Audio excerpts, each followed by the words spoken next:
So let me introduce you to, first of all, Mike Kesby. Mike Kesby is a cultural geographer. Hand up here. He's interested in HIV prevention, gender issues, especially in relation to sub-Saharan Africa. Done a lot of work in Zimbabwe. Also done a lot of work on participatory methods. I think you've got a book now on participatory methods. Really engaging work, certainly when I was a geography PhD student, really accessible ideas and clear demonstration of the way in which these ideas can be made real to students. Matt Sothern, also cultural geography, interested in identity politics, HIV prevention, issues around organ recipients, and the re-territorializing the body amongst people who have had organ transplants. So Matt's going to present the paper this afternoon, and then Mike will join Matt for questions later on in the afternoon. Over to you. I apologise, I'm probably the worst presenter and get really nervous. And I also apologise to my colleague Mike, who hasn't seen what I've done with this paper, so feel free to interrupt, shout, throw things, as the case may be. I also, one last apology, have the world's worst handwriting. And I was making some notes this morning, because we are geographers in a geography department, and before the invitation to come to the wonderful School of Nursing, probably hadn't given nursing a whole lot of thought. So I was writing some notes this morning about what I think the research we're going to report on today how it might connect to sort of questions of nursing, and then I'm going to conclude with some more questions that I think might be useful to the engagement between geography and nursing as a two-way street rather than a sort of unilinear what geography might bring to nursing.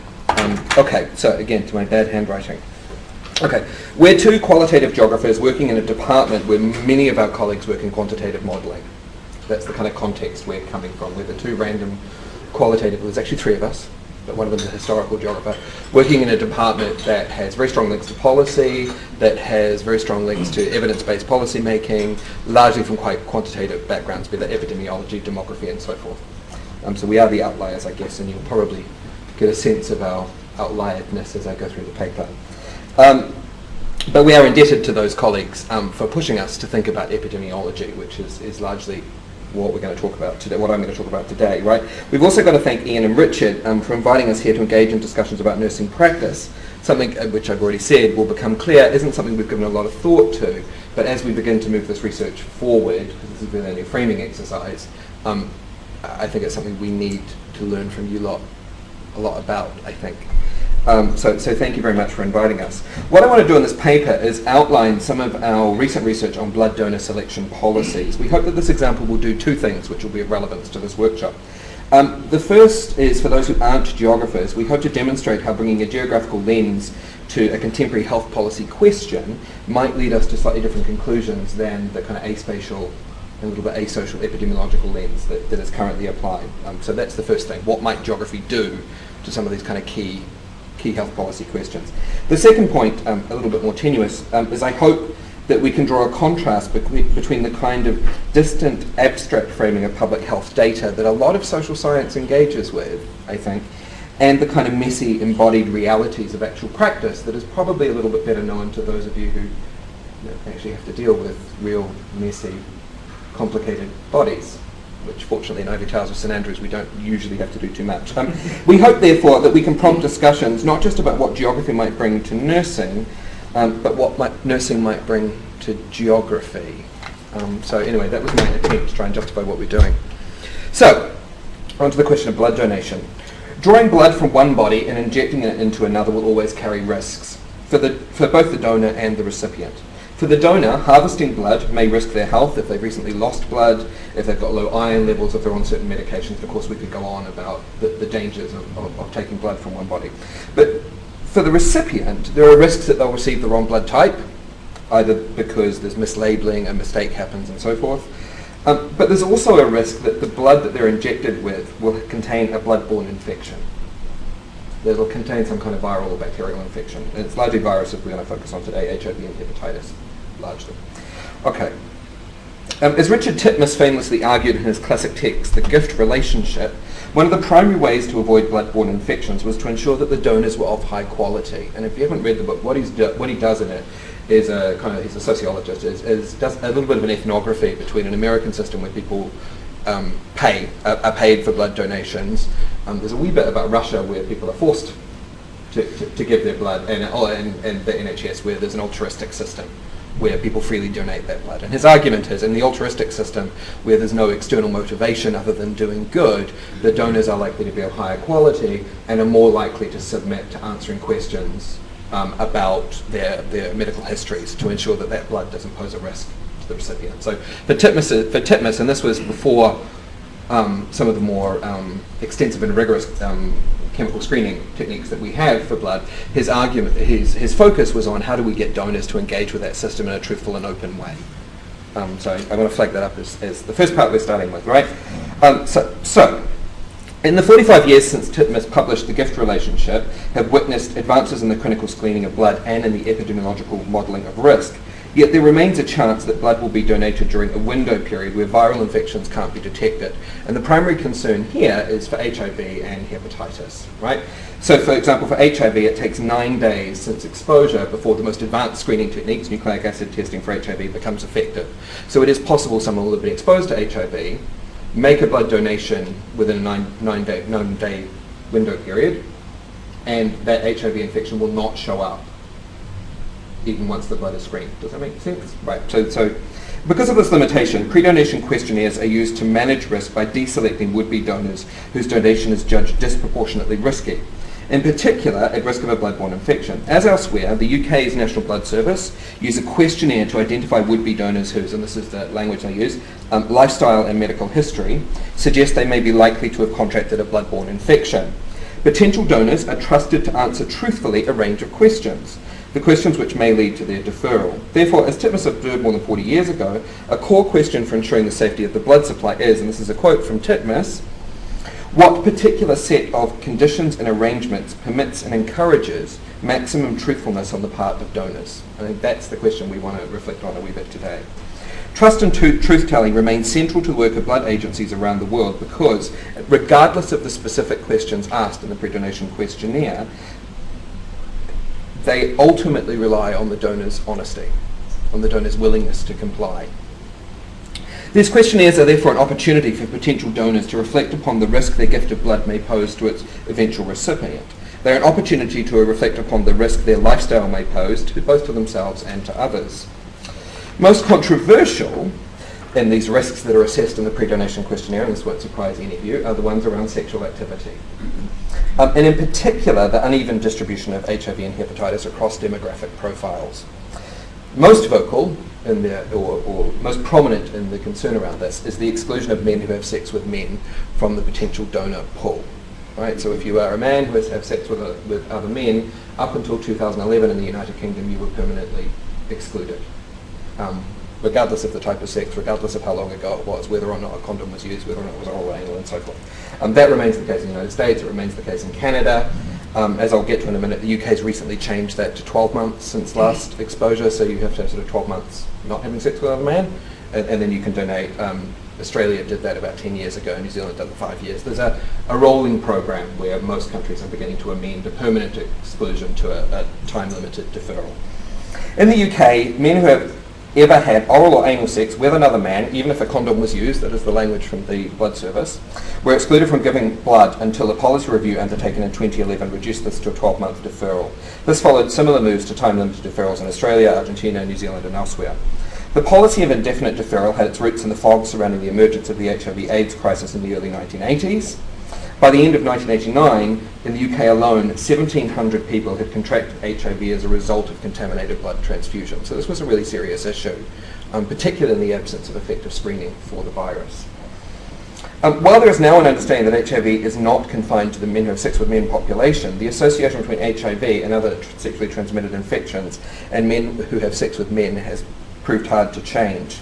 Since these early moments of the AIDS crisis, blood screening has improved markedly. In the UK, there have been no instances of HIV seroconversion as a result of blood transfusion since 2002, and indeed no instances of any viral transmission as a result of blood transfusion since 2005. These improved screening technologies have prompted a growing number of activists, clinicians and politicians in the UK and internationally. Al Gore and Nick Clegg jumped on this bandwagon for a bit, so anyway, to call for a revision to blood donor selection policies on the basis they exclude MSM as a result of their group membership rather than any specific high-risk sexual activities they may have been engaged in. The rights campaigner Peter Tatchell, we had to get a Tatchell quote in anything talking about sexual rights in the UK, neatly summarised the prevailing critique, and again this is the quote from Tatchell: "A total ban lacks scientific credibility and medical justification. It's based on the ill-informed, homophobic presumption that all gay and bisexual men are high risk for HIV regardless of their individual sexual behaviour. This is nonsense. Most gay men do not have HIV and never will." Sorry, there we go. Meanwhile, those who defend MSM deferral insist that it is not and never has been homophobic because it rests, and again this is a quote from the National Blood Service, on the specific sexual behaviour such as oral or anal sex between men rather than on the sexuality. And they point out there is no exclusion of gay men who have never had sex with another man, nor women who have sex with other women are not excluded. So it comes down to the prevalence of HIV within that subpopulation based on the particular activities of those people who comprise it, right?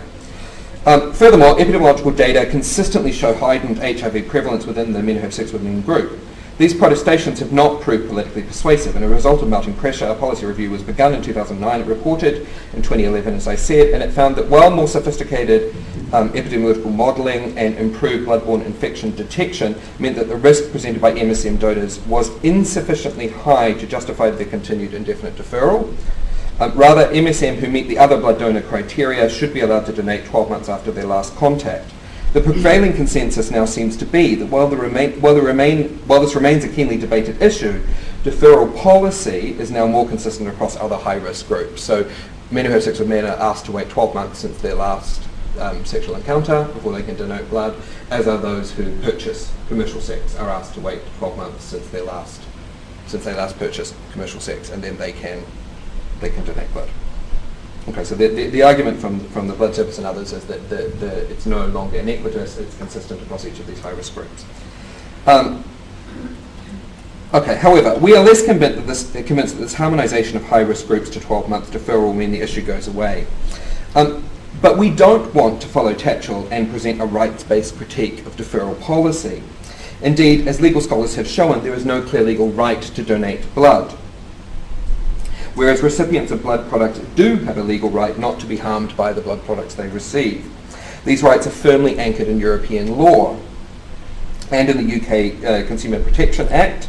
Moreover, the UK Equality Act explicitly exempts those, and this is the only exemption around discrimination on the basis of sexuality in the Act, explicitly exempts those running blood banks and blood facilities against the injunction from the injunction against discrimination on the basis of sexual orientation, so long, and this is the key quote from the Act, so long as such discrimination is based on reasonable scientific evidence.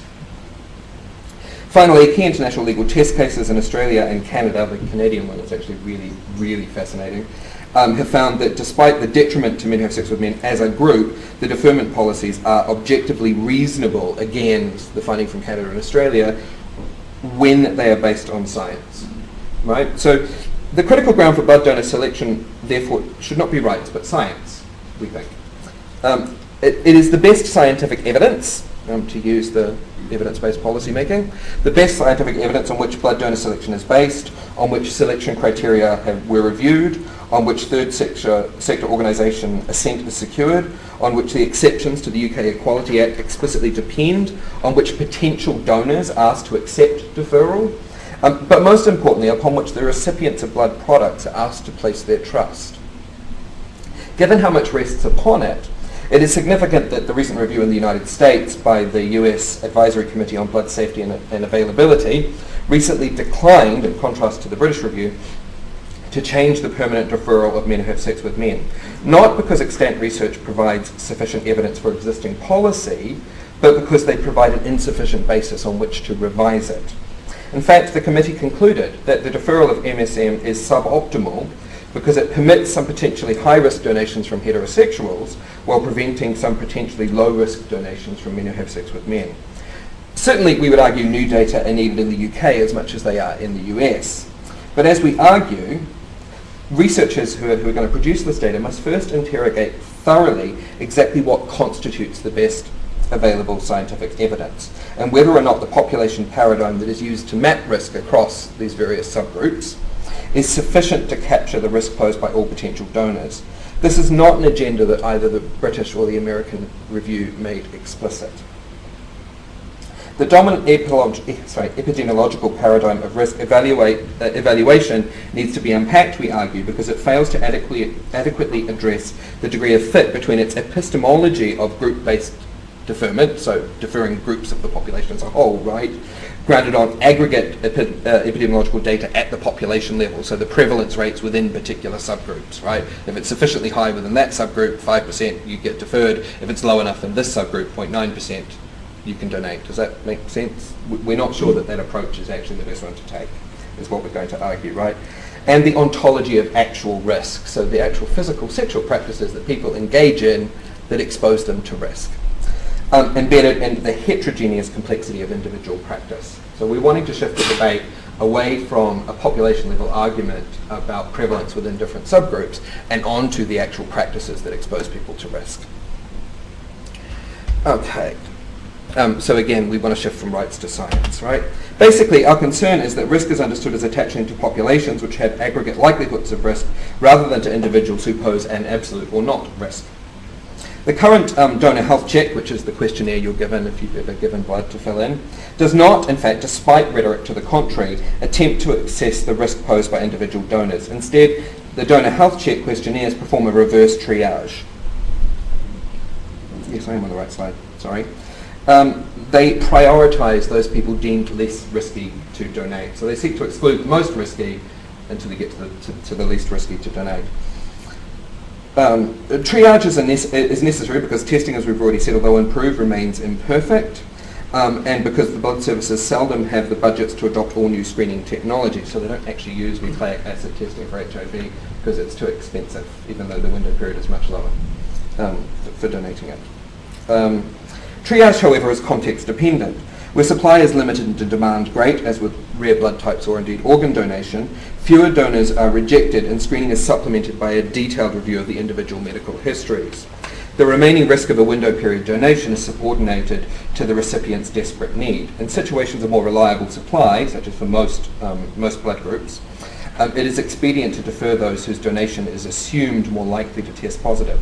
As long as those categorised lower risk provide sufficient blood to meet demand, then we're okay to go, is basically the argument. Triage is a vital tool to manage, but it cannot eliminate relative risk. But central to its utility are the questions and categories used to rank potential donors. Some questions in the UK donor health check positively select for good donors. So these are questions about age, absence of illness, and so forth. Right? Others, which concern us here, attempt to manage risk by excluding donors thought more likely to carry a bloodborne infection. So again, they ask questions about whether you've had a recent tattoo, for example, whether you've had intravenous drug use, whether you've had sex with somebody who has HIV. Right? Those are all, having sex with somebody who has HIV is a pretty relevant question. To be honest, right? However, both kinds of questions are underutilised with respect to gathering relevant information about the risk posed by sexually transmitted infections. Ontologically, the risk of acquiring any particular sexually transmitted infection emerges from three connected practice-related variables. One, the risk that one's sexual partners are carriers. So you need to know something about who they're having sex with, right? Which is, to be honest, that's what the current donor health check does. It asks who you're having sex with. Two, the types of sexual activity undertaken. You need to know what kind of sex they're having. They don't currently ask any questions about that. So there's a big difference between oral sex with a condom and anal sex without a condom in terms of the likelihood of transmitting viruses. But questions about the type of sex people have are not asked. And thirdly, you need to know something about the frequency of exposure, which is the frequency of sex, but also the number of partners they've had within a given window period for donation. And again, that's actually not a question that features on blood donor selection criteria around the world at the moment, with the exception of Italy and Spain to an extent, although we're told in Spain the practices on the ground are a little bit different from the official policy. Thus, to assess accurately the risk presented by an individual donor, one would need to know some tangible information about the actual sexual practice and that of their partners. Has either had a large and diverse number of partners, have both been monogamous for a period, has either engaged in higher risk sexual activity, i.e. unprotected receptive anal intercourse, and so forth. Or has the donor consistently pursued safer sex by using condoms, which have an 80 to 90% effectivity rate to reducing transmission, or oral sex, which has only a theoretical possibility of transmitting HIV. On closer inspection, it's clear that the UK donor health check, like those elsewhere, does little to capture the interaction of these variables because it asks few ontologically relevant questions about practice. Instead, questions are primarily designed to assign individuals to a population risk group that are more or less associated with a bloodborne infection risk. It is membership of a high risk or a low risk group, i.e. practicing men who have sex with men or a heterosexual, and not the practice of those individuals per se, that decides whether the blood is acceptable or not to the blood service. However, we would argue that the language of practices and lifestyles that are used to explain the current questionnaire obfuscate this issue. They say it's about an individual's particular activity, but they don't ask questions about that individual's particular activity. They merely ask questions that assign that individual to a population group. So we would disagree respectfully with the blood service on that. Rather than identify the absolute risk presented by an individual, the donor health check as triage focuses on assigning a donor to a risk group. And we think this is slightly problematic. And so to do that, what I want to do is probably the more controversial bit of the paper, and that's work through the differing responses between two groups that have elevated HIV risk in the UK, and those are people ethnically black African versus men who have sex with men. Okay. To illustrate these limitations, we can compare two subsections of the UK population with similar insofar as they're significantly above the underlying norm rate of HIV. Men who have sex with men, the best guesstimate's about 4.7% prevalence rate. There's problems with knowing how big that population is, of course. There's a wonderful Office of National Statistics paper where they try to guess at it and tie themselves in all kinds of knots, and it's really quite amusing. But they don't know. But their best guess from the Health Protection Agency, if it's still around, is 4.7%. People of black African origin, or not origin necessarily, ethnicity, right? So they may have been born in the UK, is 3.7%. They're a little firmer on that number. And to consider how judgments of relative risk are reliant upon a third group, the general heterosexual population, which has a prevalence rate of 0.09%, which makes the UK a kind of middling developed country in terms of its HIV prevalence rate. It's kind of middle of the table. The prevalence rates include estimates for those living with undiagnosed HIV, so they've put in a guesstimate for how many people haven't been tested yet, basically. Despite both MSM activity and black African ethnicity being markers of elevated HIV risk, the deferment policy for each group has been markedly different. African migrants have always been allowed to donate after 12 months residence in the UK or 12 months after their last sexual contact with someone from a high prevalence region. So if they've had sex with somebody who's just migrated from Africa within 12 months, they're asked to wait for 12 months after that, right? Unlike men who have sex with men who have, up until 2011, been banned completely and now have to abstain from sex completely for 12 months before they can donate. This tolerance to the risk presented by black African, and interesting, this was a group that was not considered in the policy review that was undertaken, can in part be explained by the low supply and high demand for rare blood types. Black African donors are in fact quoted as VIP donors because they're more likely to have type B blood, and along with others of African genetic heritage, so Afro-Caribbean populations largely here, they're the only source of type U negative blood around, so you don't really have a choice but to take the blood if you need it. By comparison, the genetically diverse men who have sex with men group has no correlation with rare blood types at a population level, and so the risk-benefit calculation behind past deferral was that MSM donor loss can be tolerated because there's no need desperately for the blood. This said, type B blood is common in the more numerous and much lower risk Asian population. So if you really were interested in getting the safest blood possible, you'd be courting Asian donors as VIP donors to get hold of type B blood because their HIV and hepatitis prevalence rates are significantly lower than the general population, actually. Or to men from the black African population because female prevalence rates are roughly twice they are for men because, and indeed, women are more likely to have contracted it recently. HIV recently, which means they're more likely to make a window period donation. Or indeed, you would restrict taking black African blood to those with type U negative blood to minimise the risk. But none of these things happen. To fully explain the past and present, the differential deferral policies, one must understand the role that context, or space, I guess if you're a geographer, plays in the constitution of risk groups themselves.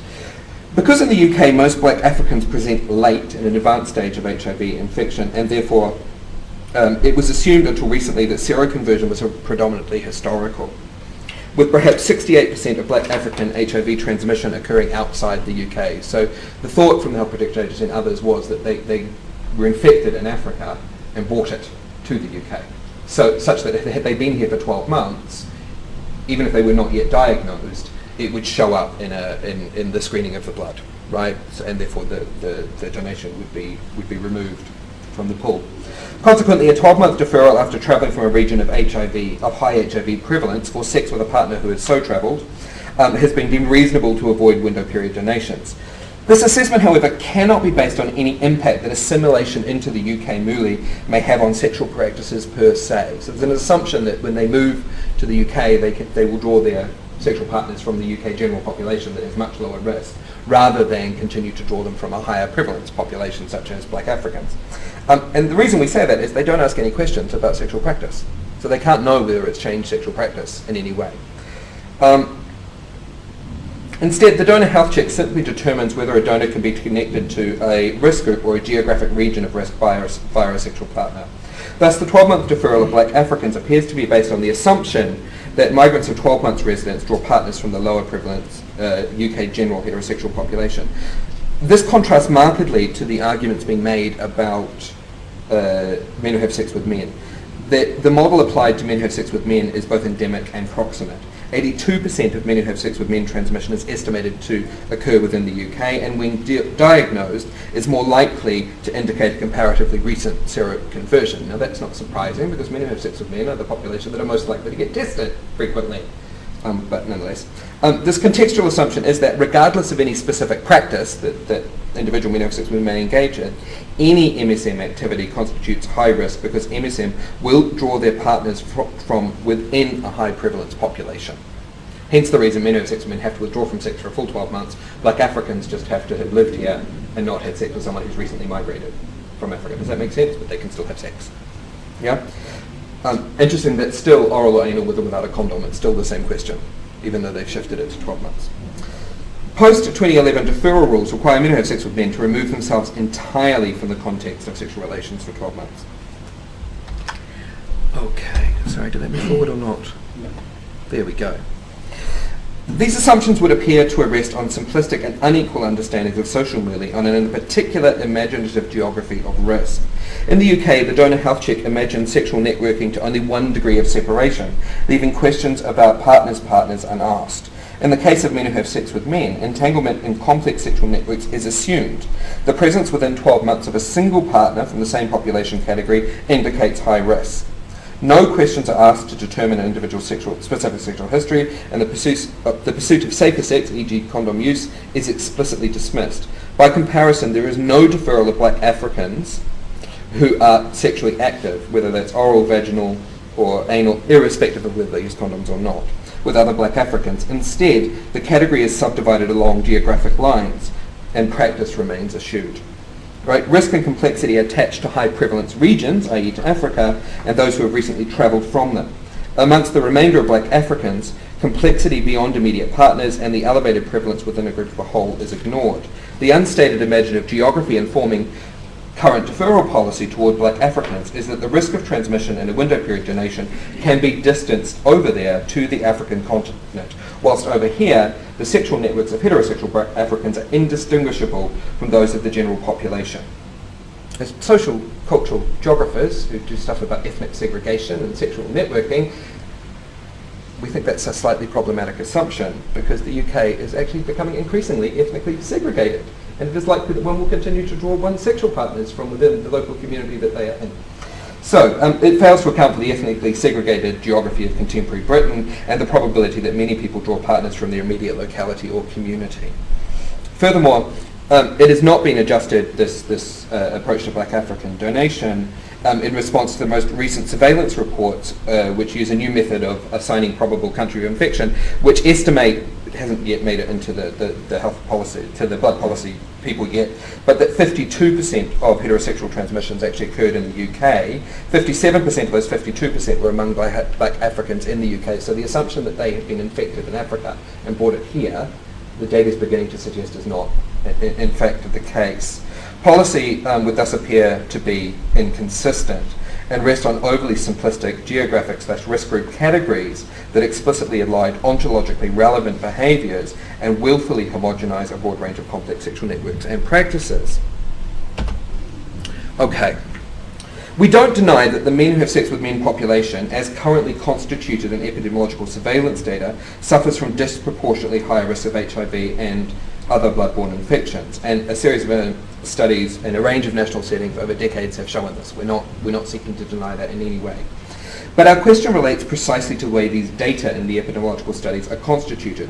We argue that the best science too often relies on some circular reasoning whereby design, methods and analysis are structured by the logic of risk groups. This results in a failure to collect or to analyse key data, predetermining the significance of the risk groups that you started with will be confirmed.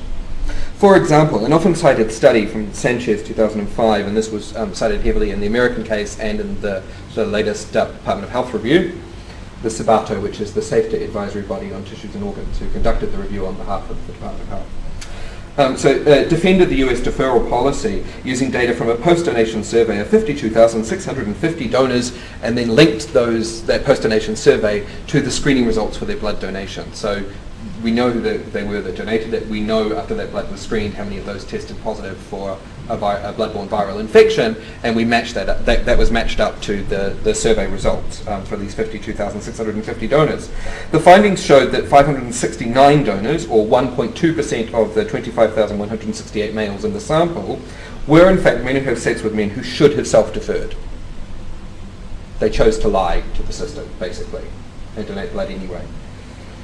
Of these, 6%, so 6% of the 1.2%, subsequently had a reactive screening. So they actually had a bloodborne infection. We don't know whether it was hepatitis or HIV, it doesn't distinguish in the paper.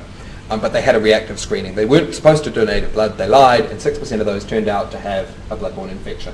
This compares to 1.7% of the heterosexual men who were not required to exclude themselves from the donor pool, but had a reactive screening. Right? So there's orders of magnitude different between 6 and 1.7. However, we still think there's some issues with this data. No data were collected from the men who have sex with men that distinguish between oral or anal sex or condom use, despite the fact they said this is an in-depth, large-scale study that's going to really get to terms with the risk posed by blood donors. They didn't actually ask any of the questions about sexual practice through which HIV has largely diffused, right? Moreover, data on partner numbers was confused by a failure to properly correlate last men who have sex with men contact with total lifetime partners. So what they said was, how many sexual partners have you had? This was only for men who have sex with men over your lifetime, right? But they didn't ask the relevant question. How many sexual partners have you had within the given window period, even if you wish to extend that to 12 months, given it's 9 days, if you wish to extend that to 12 months. They didn't actually ask that question. Does that make sense? We think that's slightly problematic because they're not focusing on what's ontologically relevant, making it impossible to estimate partner numbers within a given window period. Meanwhile, data for the heterosexual men did not indicate either partner number or sexual practice. Heterosexual men were not asked, despite 1.7% of those testing positive. They were not asked questions about the number of partners they had or their sexual practice. Finally, evidence that the crude bloodborne infection rate for the heterosexual group was higher than for some of the MSM cohorts was ignored in favour of an overriding focus on the risk presented by the men who have sex with men group. So 6% of 521, or whatever the number was, is a much smaller number than 1.7% of 25,000. Yet that finding was ignored. What's more, and we haven't put it in here because I'm running out of time, but if you went through the table, what you actually found out is heterosexual men in their 50s to 60s had the highest HIV prevalence rate of any of the groups they looked at, right? It's because all the gay men of that age were dead already, right? But they had the highest prevalence rate of any of the cohorts they looked at, but there was no comment on this in the paper. This finding was just ignored completely. They only focused on the risk groups as currently constituted. For all their sophistication there, this study and others like it tend to be characterised by an absence of detail about actual sexual practices, and in particular, men who have sex with men is taken as synonymous with anal sex, while heterosexual sex is imagined as exclusively vaginal in these in these studies. Assessment of men who have sex with men risks are always relational to those calculated for the general heterosexual population, but this population is too really disaggregated, or it is disaggregated in ways that primarily confirm men who have sex with men as a high-risk group. For example, a recent study from New York City, and this is from 2011, reports a headline statistic, and this actually made it into newspapers, that men who have sex with men have a 140-fold higher risk of having a newly diagnosed HIV conversion than do heterosexual men. So they're 140 times more likely. That's a shocking number, to say the least. And it's not something we wish necessarily to disagree with, right? We don't necessarily think the method is particularly wrong in this paper. Valid though the statistic may be, we note that it is constituted in a particular way. First of all, it's geographically specific. This is in New York. New York is both the epicenter of HIV. It was the first place in the world the virus was first discovered, followed by San Francisco. And it's known as a little bit of a gay ghetto. I wouldn't be surprised that it was more prevalent in New York than elsewhere. But that applies to Idaho, I think, is probably a slightly different question. So that's our first point. The second, that it's based on diagnoses of HIV rather than prevalence. So in this particular study, they haven't made any allowance for the fact that there are big chunks of the population who haven't sought testing, and we know that men who have sex with men are far more likely to be tested than heterosexual men. So there's a much bigger proportion of undiagnosed HIV amongst heterosexuals than there is amongst MSM. But they didn't make they acknowledge this in the paper, but they don't offer any weighting or allowance in their modelling to predict this. And finally, it's based on the comparison between men who have sex with men and heterosexual men, rather than between men who have sex with men and heterosexual women, who are biologically far more likely to be susceptible to HIV transmission, right? It's much easier to, if you're a heterosexual male and you're assuming that the penis is being inserted into vaginas or anuses or whatever, it's the receptive partner who is far more at risk than the insertive partner. So the comparison is, from a clinical perspective, not actually particularly sensible. Okay, and we had to put that in because when we wrote a version of this paper for the journal Health and Place, we got a 23-page review. Somebody really didn't like it, and they said, you haven't cited this study is perfect evidence of why you are absolutely, totally, utterly, and completely wrong. And so we had to go through all the studies that he said proved we were wrong and show that actually they're making all the assumptions we've said they've always made. So that's why it's in there. Modelled estimations of risk associated with a particular practice emerges rather imprecise statistical associations between risk and membership of a broad population group. Like other devices used to map coherent subpopulations onto diverse populations, the category men who have sex with men facilitates the search for significant patterns within large data sets, but only by simultaneously obscuring the multiple and other dimensions of experience and behaviour. Whilst simplification is a necessary and reasonable component of all science, that's what models do, they simplify the world. In this case, simplification obscures the practice as directly relevant to the phenomena in question. The tendency in surveillance data to inadequately disaggregate broad population level categories produces deferral policy that overemphasizes certain variables at the expense of others. Just because identity markers like gay and bisexual are now eschewed, it does not mean that MSM identifies, and this is a quote from another epidemiologist who says we're not dealing with identity categories anymore, this is about practice. He says MSM identifies precisely the specific behaviour that leads to an increase in risk. We would disagree. Rather, MSM emerges as a variable primarily denoting partner choice and says little about the type of sex or the frequency of exposure. So it deals with point 1, potentially, of what the blood service needs to know, but completely ignores points 2 and 3.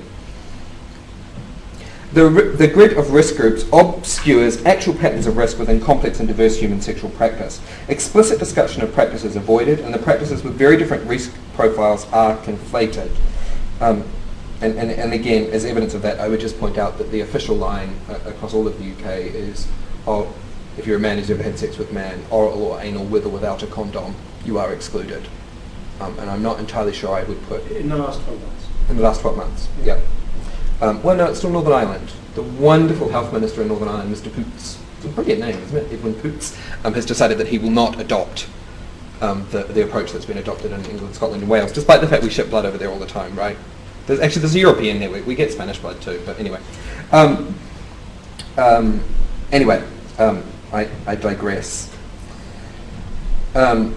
So whether or not I think our argument is that it's not actually particularly helpful for the blood service to conflate all of those activities as if they present a consistent risk, because oral sex with a condom, I'm struggling to imagine where the risk is coming from there, to be honest. Okay.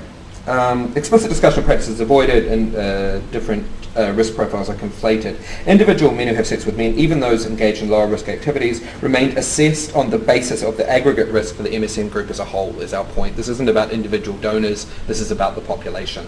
Okay? Which is a point I now want to pick up. Reviewing numerous studies, we were struck by how infrequently the authors acknowledged the explicit contribution low-risk groups make to the overall incidence of bloodborne infections. A careful reading of a prominent American study reveals that men who have sex with men who failed to donate resulted in 17 infected donations from this cohort, right? And thus the authors supported their continued exclusion. The same study, if you bury through the tables, said that heterosexual donors made in excess of 400 infected donations within the same period. But again, no comment was made of this, and clearly the reviewers didn't ask for it, about the absolute risk presented by heterosexuals, and offer no suggestion that deferment on the basis of some heterosexual practices might be appropriate. Similarly, UK statistics clearly show a greater absolute risk posed by groups conferred low-risk status. So, for example, there are more heterosexuals than men who have sex with men living with HIV in the UK, right? And they're far more likely not to have been diagnosed, actually.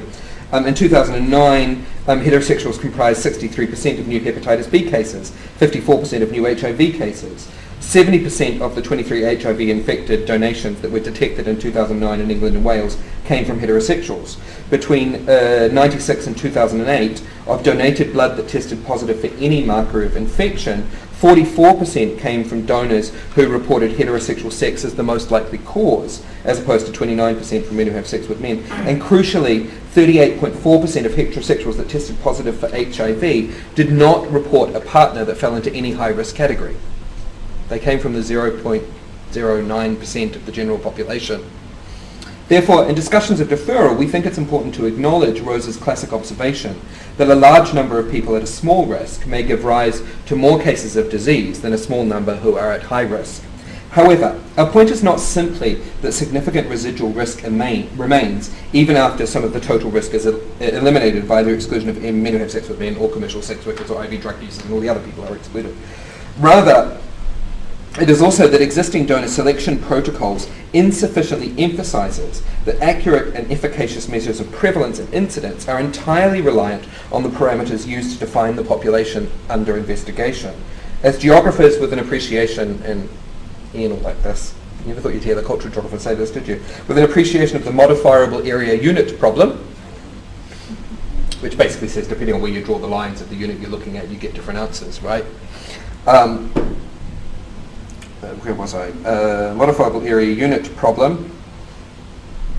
We are acutely aware that quantitative data can yield very different results depending on what spatial units and or social categories are used to organise and analyse it. In our view, deferral policy not only knowingly commits the ecological fallacy with respect to practising men who have sex with men, but it does so in relation to the general heterosexual population. Again, risk is calculated in terms of the group as a whole, and as such, recognition of absolute risk within the majority group is seldom made explicit. But the heterosexual population and heterosexual practice is very diverse, but it's too really measured or discussed in ways that reveal this. Let's take one example to illustrate the point. Anal sex is undeniably part of the heterosexual repertoire, with 40% reporting at least one experience and 10% in both the UK and US studies reporting anal sex within the last 3 months to a year. There's two different studies there. One of them said 10% in the last 3 months. The other used a year as its unit and didn't break it down any further. A recent study in New York found that 38.3% of heterosexual men reported condom use at last sex, compared with 62.9% of men who have sex with men, while only 23% of heterosexuals use condoms during anal sex, compared with 61% of men who have sex with men. This raises the possibility, in fact the likelihood, that there are more heterosexuals practicing unprotected anal sex and have done so within the last 12 months than do men who have sex with men. There are up to 7 times the number of heterosexuals regularly engaging in anal sex than there are men who have sex with men doing so. Yet, population-level epidemiological modelling does not account for actual practices and is unable to capture this risk. In our teaching, we've got to have a wee dig at St Andrews. For those of you who don't know it, you should look it up. It looks a little bit like Harry Potterville. Seems like it on occasion too, doesn't it? The students do run around in gowns. In our teaching, we're at pains to critique the ontology of population-based risk groups. We encourage students to deconstruct the category heterosexual and recognise the diversity of practices subsumed within this label, e.g. multiple and co-partnering, casual sex, anal sex, unprotected sex, and combinations thereof. We urge our predominantly middle-class, white, heterosexual, privileged students to reflect on their sexual histories and connections to global local networks of known and unknown others. 20% of the students at St Andrews are international students. There's not a lot going on in that town, right? Situated as we are in an internationally diverse community that revels in its title, and the university does have this on its website, as Britain's top matchmaking university, we have Kate Mills after all, and which enjoys what can only be described as a vigorous social scene, we suggest that like other young people, their sexual networks are probably complex and sexual health risk more proximate than they assume. We remain surprised, therefore, when mobile blood collection units visiting campus fail to encourage any real reflection on actual practice. Both practitioners and donors trust the notion that membership of an undifferentiated heterosexual group indicates low risk. Heterosexuals who pursue high-risk activities continue to donate blood immediately without question. This is the international norm. Attending to the diversity within heterosexual practice, we suggest may, and it's just a may, change the relative risk calculated for current high-risk groups like MSM. And it would more appropriately recognise the risk presented within the majority heterosexual group. So, one response to the ontological diversity of heterosexual practice would be to produce more complex risk profiles for subpopulations of heterosexuals. So, for example, we know that HIV is geographically concentrated in metropolitan areas, so you're nice and safe in Inverness, don't be going to London, right? In the UK it is particularly London. The HIV is more concentrated in economically deprived areas. That's, again, not probably particularly surprising to many in the room. Where am I? It's likely that housing insecurity has a negative influence on STI rates. So if you rent, you are far more likely to have an STI than if you are a homeowner. Level of educational attainment is a key indicator in heterosexual risk-taking. Cohort studies show correlations between excess alcohol consumption and the number of sexual partners. That's, again, utterly surprising. That travel may be associated with sexual risk-taking, as those wonderful fly-on-the-wall ITV documentaries about people in the Costas show, right? And of course we could go on. There's any number of studies where we can associate STI, sexually transmitted infection risk, with other variables, right? But we are not arguing for a finer taxonomy of risk groups as proxies for practice, as if only rich, white, suburban homeowners who have a degree, drink moderately and avoid holidays on the Costa del Sol should be allowed to donate blood. Our point is that findings about relative prevalence rates rest upon the epistemological choices we make about how to collect and categorize infectious surveillance data. These result from the questions we choose to ask. They don't have firm ontological existence. If we choose to map STI prevalence onto populations engaging in anal sex or multiple partnering within a relevant window period, we might produce very different risk profiles. Deferral in blood donor selection is always about eliminating a proportion of the total risk. The issue is whether or not the existing cognitive maps of risk draw the right lines, and whether we can devise a new means to exclude a greater proportion of the total risk whilst continuing to exclude the most likely fraction of those currently recognised as high-risk groups. So, we are calling for new data. As we have already stressed, the donor health check relies on the donor to self-defer. Its focus therefore should be on how to stimulate more effective self-deferral by communicating ontologically relevant risks facing all donors. This would necessitate more sexually explicit questions than are found in the UK and elsewhere. The long-standing aversion to practice-based assessment seems difficult to justify against the risk of window period donations. In a revealingly heteronormative statement, the strategy director for the Scottish Blood Service recently told the BBC, I think healthy, happy couples also have unprotected sex, but I think we would have few blood donors if we had to go into a detailed sexual history with everybody who volunteered. We doubt that all those who fall outside the existing high-risk groups should be described as happy, healthy couples, particularly if you knew some of our students. We would think you would reject that just in a minute. We also reject the underlying assumption that dominant heterosexual practice presents no threat to the blood supply. Meanwhile, the Department of Health defends population-based deferments because No, I don't have this quote, I'm sorry. There is insufficient evidence to determine the impact on blood safety of a system that assesses every individual's behaviour. It is not certain that all people could objectively assess their own risk. Based on published data, the review concluded that the introduction of extensive donor questions regarding sexual behaviour could lead to a loss of existing donors who may find the process intrusive.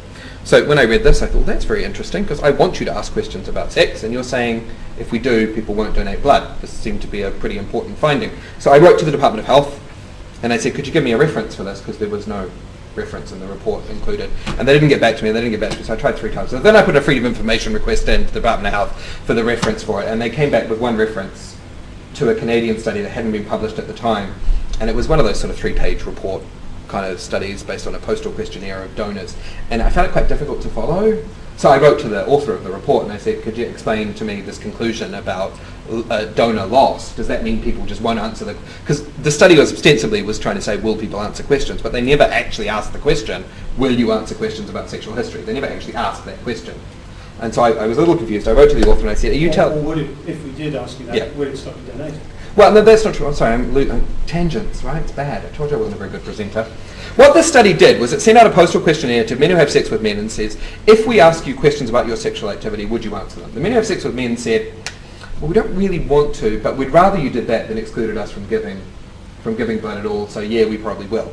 The study did not ask heterosexual donors whether or not they would answer questions about sexual activity, and nor did it ask the relevant question, if you were asked questions about your sexual activity, would that put you off donating, right? It didn't ask that question. Yet this is what the Department of Health were claiming this study said. The conclusion for the study said this would lead to donor loss, and I said, well, how? Could you explain to the author? And the author said, if you ask people about their sexual activity, you would identify more risk. If you identify more risk, the blood service themselves would choose to exclude people. So in other words, it's not that people wouldn't answer the questions, it's that if they did, we would know they were risky and then we might choose not to take their blood, right? So it actually confirmed, it actually was about 180 degrees away from what the Department of Health claimed in this very important report that the conclusion said. So we prompted a little bit further and we said, look, this is a pretty key issue. There's got to be some literature on this. It's surely, given the number of debates, given the court cases, given the number of marches, given that for 5 years the National Union of Students had a campaign against the blood service across the UK and they weren't allowed on university campuses because they were accused of homophobic and rah rah rah, you would think it's a question that would have been asked, right? Will blood donors answer questions about their sexual history? Surprisingly, it's not been asked. There is no peer-reviewed evidence anywhere to suggest or to support that conclusion. So back to the statement about loss of donors. We think that all 3 parts of this statement are problematic. First, we think there's more evidence than the Department of Health seems willing to admit about the rest of the blood supply. Since 2001, Italy has operated a deferment criteria based on sexual practices. Like the UK, Italy processes about 2.5 million donations annually from a roughly similar sized national population. So if we take a sample from Italy, extrapolating the figures from a 20% sample of Italian blood donors, it seems that 650 infected donations in Italy were made between 1997 and 2005. Most of these were from heterosexuals.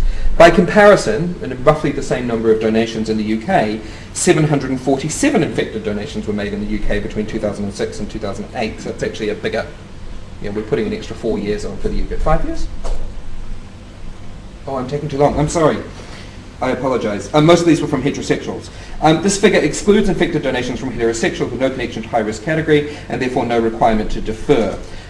When this figure is included, 335 infected donations were recorded in 2009 alone. However, rather than explore the implications of these data, the Department of Health talks down the significance of the Italian example on the basis of relative lack of data. Second, the second problem we have with the Department of Health's stance is that while we agree it's difficult to objectively assess one's own level of risk, and that some men who have sex with men, resentful that they are excluded on what they think are overly simplistic grounds, have made donations when they shouldn't have, we would point out that these men are making the donations anyway, and that the larger number of heterosexuals who also test positive for a blood-borne infection are making a donation in the absence of any questioning about their activity. That might stimulate a more realistic reflection on self-deferral. Our third criticism, and I will skip through this quite quickly now, is beyond cross-referencing each other. I've already made this point. None of these studies can provide empirical evidence for the claim that practice-based questions would defer donors. We find it surprising given how contentious the issue has become in recent years, that this issue has not been researched. And in fact, that's what we are hoping to move on to do. But we've got more reason to be hopeful than the Department of Health. Studies in psychology point to blood donation as a benevolent pro-social act in which donors gain from a sense of doing good, from social inclusion, from the knowledge that they or their loved ones may be dependent upon the blood of others. This suggests the need to think beyond the binary categories of donor and recipient. Indeed, studies suggest that donors understand themselves and their families as already potential recipients, and that's why they give blood. Meaning no strict division can be drawn between them. It seems sensible that the donor as potential recipient would want others to be asked about risky behaviour and therefore have an obligation to provide answers themselves. We're in the initial process of gathering data to test this question. We planned a series of 6 participatory workshops with both existing and potential donors, but rather than present these donors with pre-designed questions, these workshops will ask donors as potential recipients what information around sexual risk they would be prepared to divulge and to collectively design appropriate questions to elicit these responses. We do not suppose that the small-scale qualitative study will provide sufficient evidence to shift wholesale to a practice-based donor deferment, but we hope it will provide sufficient evidence about donors' willingness to engage more deeply with appropriate assessments of their own risk. So finally, and I'm sorry, I'm almost done, we return to Titmus's observation that ultimately the safety of the blood supply rests upon establishing the conditions and arrangements that best encourage truthfulness on the part of all donors. These conditions are not met in a setting where donors are given no space in which to reflect upon their sexual histories. Whichever questions we are asked, blood services have little choice but to trust donors to speak truthfully. Moreover, current deferral policy drives a wedge between blood collection and broader efforts to facilitate sexual health education across the population. The pre-donation questionnaire communicates deceptively simple messages of sexual health risk and maps these across broad population categories rather than onto sexual practices. This approach misses an opportunity to use the donor health check as an educative tool, as a way to communicate safer sex messages, underscoring that the best way to control the determinants of incidence and lower the mean levels of risk factors is to shift the distribution of exposure in a favourable direction. Not only is practice-based policy selection the only way in which it is possible to treat all potential donors equally, based on probable risk, but donors as potential recipients have a right to expect candour from other donors and therefore an obligation to provide it themselves. Rather than being a unilateral exercise in donor selection, pre-donation questionnaires should be a bilateral opportunity for all would-be donors to reflect on the risk their donation may pose to its recipients and on the need to protect their own sexual health. Taking blood from one body and injecting it into another will always carry a risk, but using pre-donation questionnaires as a more effective tool for reflective self-deferral would contribute to a public health strategy of reducing STI, sexually transmitted infection levels in the population as a whole, and that's going to be good for the safety of the blood supply. Now, I have gone over time, so I will skip through my contribution, and I have 4 questions, and then I'll stop, okay? Thank you very much. And this comes back to nursing, right? Practice-relevant surveillance data is routinely collected in GUM clinics. There are nurses who are constantly asking people about their sexual history, sexual networking, the kinds of sex that they have, and mapping this onto profiles and tracing their partners and all of these kinds of things. This data is already routinely collected by nurses, but it is not utilised by epidemiological or other social sciences. It's largely not making it into the databases, to be honest. Why? So if you look at prevalence databases, they tell you about populations, they don't tell you about practices. So why is that data not being transferred? So we think there's an opportunity there for a little bit more collaboration between nursing and social science. We need to understand the resistance to practice relevance questioning, and clearly this is going to implicate nursing, but again, we think there's ways in which parts of the health service might learn from other parts of the health service, because this is already happening in GUM clinics. We think we need to reimagine the relationship between donors and the blood agencies and the nurses who will be largely carrying a lot of this out, so as to better provide for the conditions to answer ontologically relevant questions with reflexive candour. And finally, we think, does this example of blood offer lessons for the interface between social science and nursing practice? And anecdotally, the messy realities of bodies in the clinic complicate the classificatory system of donor selection criteria risks, but these complexities about dealing with an actual body in a real space that has a history don't seem to be feeding into policy, which I think is the point Mike tried to make earlier. There are other ways of knowing and other ways of trying to capture that risk, and there's a challenge there, I think, between getting those kinds of experiences to form evidence-based policy. And I think that's, again, an opportunity for geography and nursing to have a cross-cutting discussion. Anyway, I apologise, I ran out of time. Thank you.